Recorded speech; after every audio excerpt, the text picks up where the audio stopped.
రెండవ సమూయేలు గ్రంథము 22వ అధ్యాయము.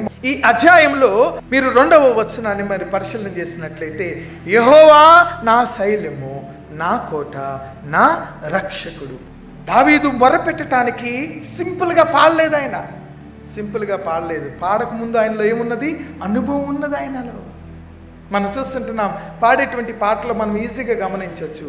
అనుభవాత్మకంగా పాడేటువంటి వాడు, పాటలో లీనమైపోయేవాడు, జనాల కోసం పాడేటువంటి వాడు, పెదాలతో పాడేటువంటి వాడు ఈజీగా గమనించవచ్చు. మనం హృదయ అంతరంగములో నుండి పాడేటువంటి పాట వ్యక్తి యొక్క అనుభవాలను మనము వారి యొక్క ముఖ కవలికలలో మనం చూడవచ్చు.